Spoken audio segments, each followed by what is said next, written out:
Hello বন্ধুরা, Shweta village food cooking চ্যানেলে আপনাদের সবাইকে স্বাগত জানাচ্ছি। আশা করছি আপনারা সবাই খুব ভালো আছেন আর সুস্থও আছেন। আজকে আমি খুব সহজ পদ্ধতিতে আড় মাছের রসা বা ঝাল বানিয়ে দেখাবো। খেতে ভীষণ ভালো হয় আর বানানো কিন্তু একেবারেই সহজ। তো এখানে আমি একটা বড় দেখে আড় মাছ নিয়ে নিয়েছি। এই 5 টুকরোই মোটামুটি হয়েছিল। তো দেখুন একেবারে মাছটা কিন্তু খুবই ফ্রেশ আছে, খুব সুন্দর কিন্তু মাছটা আছে, একটা খেতে কিন্তু ভালো লাগে এই মাছটা খুবই। তো এখন মাছটা খুব ভালো করে কেটে এবং ধুয়ে নিয়েছিলাম। এখন একটু লবণ এবং হলুদ মাখিয়ে দেবো। তো এই লবণ দিয়ে দিলাম পরিমাণ মতন, আর দিয়ে দিচ্ছি একটু সামান্য হলুদ গুঁড়ো। খুব সুন্দর করে লবণ আর হলুদটা মাখিয়ে নিচ্ছি। এবার কিন্তু মাছগুলোকে ভেজে নেব। ভাজবার জন্য কড়াইতে তেল দিয়ে দিয়েছি, সর্ষের তেলেই কিন্তু রান্নাটা করব। তো সর্ষের তেলটা খুব ভালো করে গরম করে নিচ্ছি, নিয়ে মাছগুলোকে এক এক করে তেলের মধ্যে ছেড়ে দেব।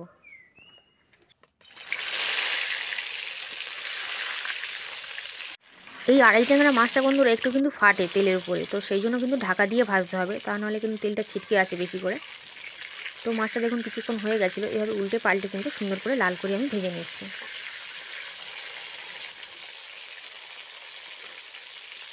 তো আর মাছটাকে এভাবে সুন্দর করে উল্টে পাল্টে কিন্তু একটু লাল করে ভেজে নিতে হবে। তো দেখুন মাছগুলো কিন্তু ভালো করে সুন্দর করে ভেজে নিয়েছি, এর থেকে কড়া করে আর ভাজবার কিন্তু দরকার নেই। তো আমি এখন তেল থেকে উঠিয়ে নিচ্ছি আর বাকি প্রসেসের দিকে চলে যাচ্ছি। তো ওই তেলের মধ্যেই দিয়ে দেবো আলু। তো এখানে আমি একটা মিডিয়াম সাইজের আলুকে কুচিয়ে নিয়েছিলাম, এরকম লম্বা লম্বা করে কেটে নিয়েছি। তো আলুটাকে দিয়ে তেলের উপরে একটু লাল করে কিন্তু ভেজে নেব। আপনারা কিন্তু আলু ছাড়াও বানাতে পারবেন, আলু ছাড়াও কিন্তু বানানো যাবে রসাটা, তখনও কিন্তু ভালো লাগবে। তো আলুটাকে তেলের উপর একটু সুন্দর করে লাল করে ভেজে নিয়েছি। এখন তেল থেকে কিন্তু এটাকেও তুলে নিচ্ছি, তেলটা ঝাড়িয়ে। এইরকমভাবে একবার আড় মাছের রসাটা বানিয়ে দেখবেন, খেতে কিন্তু ভীষণ ভালো লাগবে। এখন ওই তেলের মধ্যে একটা মিডিয়াম সাইজের কুচনো পেঁয়াজকে দিয়ে নিলাম। পেঁয়াজটাকে দিয়ে একটু লাল করে কিন্তু ভেজে নিতে হবে প্রথমে। তো প্রথমে 1 থেকে 2 মিনিট এভাবে সময় নিয়ে পেঁয়াজটাকে একটু লাল করে কিন্তু ভেজে নেব। দেখুন এখন 1 মিনিট মতন হয়ে গেছে, পেঁয়াজটা কিন্তু বেশ ভালো রকম ভাজা হয়ে গেছে। তো এই তেলের মধ্যে একটু সামান্য পরিমাণে আদা রসুনকে আমি একটু মিহি করে পেস্ট করে নিয়েছি, মানে শিলনোড়াতে, তো সেটা কিন্তু দিয়ে নিলাম। এখন খুব ভালো করে তেলের মধ্যে কষিয়ে নিতে হবে, যাতে করে রসুন এবং আদার গন্ধটা, কাঁচা গন্ধটা চলে যায়। তো খুব ভালো করে কষিয়ে নিয়েছি। তারপর একটা টমেটো কুচুকে দিয়ে দিচ্ছি। টমেটোটাকে আপনারা খুব ভালো করে কিন্তু পেস্ট করে নিতে পারেন, আমি এভাবে কুচিয়ে দিয়ে দিয়েছি। এখন টমেটোটাকেও ভালো করে কিন্তু অল্প সামান্য লবণ দিয়ে দিয়েছি, টমেটোটাকে কিন্তু কষিয়ে নেব। এভাবে লবণ দিয়ে কষিয়ে নিলে কিন্তু তাড়াতাড়ি হয়ে যাবে, ঝটপট কিন্তু আড় মাছের এরকম রেসিপিটা বানাতে পারেন। তো খুব সুন্দরভাবে টমেটোটাকে কষিয়ে নিয়েছিলাম। দেখুন তেল ছাড়তে শুরু করে দিয়েছে। টমেটোটা খুব ভালোভাবে কিন্তু কষিয়ে নিতে হবে। টমেটো যদি ভালোভাবে কষানো না হয় তাহলে কিন্তু খেতে ভালো লাগবে না। তো খুব সুন্দর করে কষিয়ে নিয়েছি। এখন কিছু গুঁড়ো মশলা এর মধ্যে কিন্তু দিয়ে দেবো। তো এখানে নিয়ে নিয়েছি জিরের গুঁড়ো, ধনিয়া গুঁড়ো 1.5 চামচ, আর নিয়ে নিয়েছি সামান্য পরিমাণে হলুদ গুঁড়ো, আর দিয়ে দেবো পরিমাণ মতন লঙ্কার গুঁড়ো। খুব ভালো করে এইভাবে কিন্তু কষিয়ে নেব গুঁড়ো মশলাগুলোকে দিয়ে। খুব সুন্দর করে কিন্তু কষানো হয়ে গেছে, দেখেই বোঝা যাচ্ছে যে মশলা থেকে তেলটা ছাড়তে শুরু করে দিয়েছে।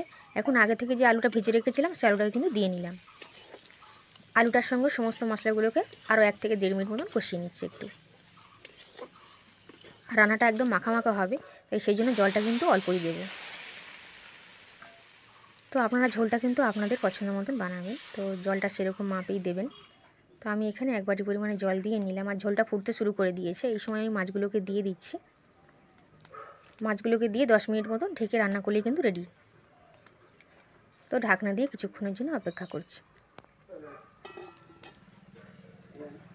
তো কিছুক্ষণ পর দেখুন ঢাকনাটা খুলে নিয়েছি, আর উপর থেকে দেখুন দেখতে কতটা সুন্দর লাগছে, তরকারি কালারটা কতটা সুন্দর এসছে।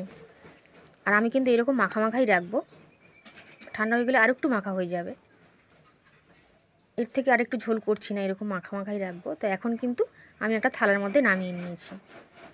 দেখুন কত সুন্দর দেখতেও লাগছে, খেতে কিন্তু ভীষণ ভালো হয়। রেসিপিটা কেমন লাগলো কমেন্ট করে অবশ্যই জানাবেন। ভালো লাগলে অবশ্যই বাড়িতে বানিয়ে খাবেন, এবং ভিডিওটাকে বেশি বেশি করে লাইক করবেন, শেয়ার করবেন। আর আজকে যদি কোনো বন্ধু চ্যানেলে নতুন এসে থাকেন অবশ্যই করে চ্যানেলটিকে কিন্তু সাবস্ক্রাইব করে নেবেন। ভিডিওটা শেষ পর্যন্ত দেখার জন্য আপনাদের সকলকে অসংখ্য ধন্যবাদ। আজ তাহলে এই পর্যন্তই, আবার হাজির হয়ে যাব আমি অন্য কোনো রেসিপিতে। ততক্ষণ আপনারা সবাই খুব ভালো থাকবেন আর সুস্থ থাকবেন। আজ তাহলে আসছি।